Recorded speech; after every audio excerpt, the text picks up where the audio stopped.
Hi, Hi, Steve. Rachel. How are you? I'm good. How are you? Doing great. So to start, you you just keep on collecting all of those James Gunn DC characters. And Yep. how's it for you to continue to like live in this world and have the freedom of playing a bunch of different DC characters all at once? I love it. I mean, even down to just doing motion capture for King Shark was a blast. And James cranks out such good quality stuff that, I don't even have to read any of it before saying yes, And it was the same with Creature Commandos, especially knowing that I was going to play John Economist.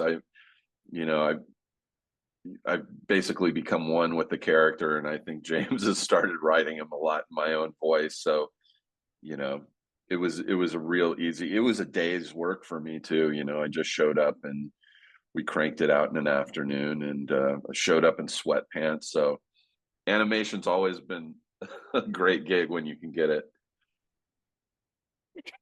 You're like, and when I don't have to go and get in costume and live Oh, in costume, it's great. it's awesome. Well, how is it for you? Because you and Frank Grillo both are playing characters that you've played in live action and now switched to animation. How is it, embodying that character in animation, but then maybe like, going back to something in live action after the fact? I mean, for me, it was easy. I've done a lot of animated Mhm. shows, just guest star stuff um, and it was a character who I'd done a couple times previous. So it was not hard for me. I can't speak for Frank, but I think this was Frank's first gig as Rick Flag Sr. So I think he was probably figuring it out a little more as they were recording.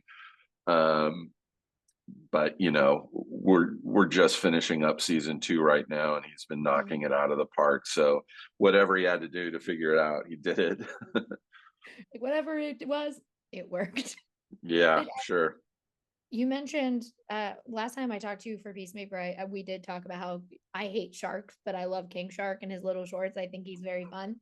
Yeah, But how is it for you, playing a human versus something like that? Because we talked about going back and forth, but it is very different to like embody these humanoid animal yeah. characters that DC has versus like an actual just regular human guy.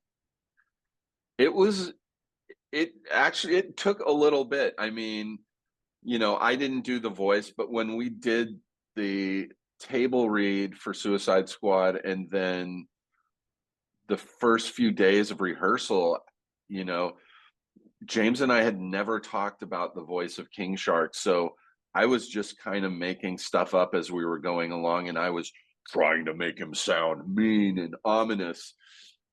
And James was like, "This voice is not working." And he eventually was like, "Try just kind of like a slower Sylvester Stallone."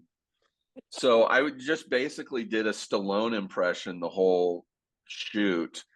And then when they started auditioning people for the voice, I was like, I feel like you guys should just go to Sylvester Stallone, which they eventually did, and it worked out great. But you know, there's nothing you can do to prepare you for being a shark, And and when I saw him finally, you know, done on screen, it was more like they made the shark into me than me into the shark. Because every time you see him running and pulling up his shorts, that was me on set.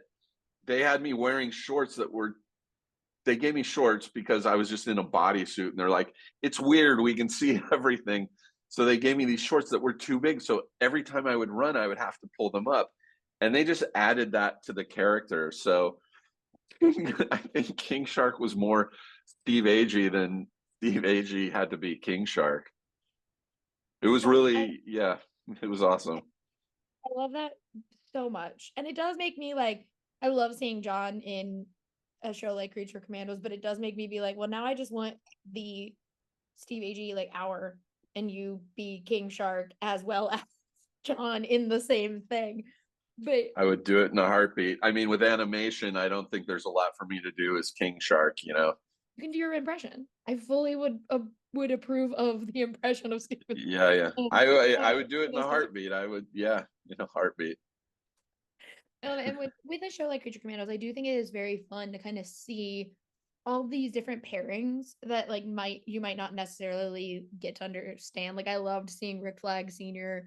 work with the bride and things like that. For you, when you are doing something like a vocal performance that is a solo experience, how fun is it for you to watch all of that come together in the final product and see those pairings come to life when you didn't necessarily get to have that connection with another actor? Yeah, it's amazing. I mean, when we recorded this, like I said, we did it in one afternoon. Mm-hmm. I was in a booth at Warner Brothers. James was, I think, in at his house in Aspen. So he wasn't even there. He was just on Zoom. And so it was a very solitary experience, but we did it in a couple hours and you kind of forget about it. And then when you see it actually animated and your voice and character interacting with other people, it's like, oh, I didn't even picture it like this. And it's really exciting to see because you know what you're saying and you know the script, but when you see the other actors' interpretations of the characters and you see the the physical, you know, drawings of it, it's really rewarding to see. Yeah. Well, thank you so much for talking with me. I love this show. I think it's so good. Oh, Um, cool. and I'll wait for everyone else to get to see Creature Commandos. Awesome. Thank you. I appreciate it. Of course. Thank you. Have a great one. Thanks, Bye. Rachel. Bye.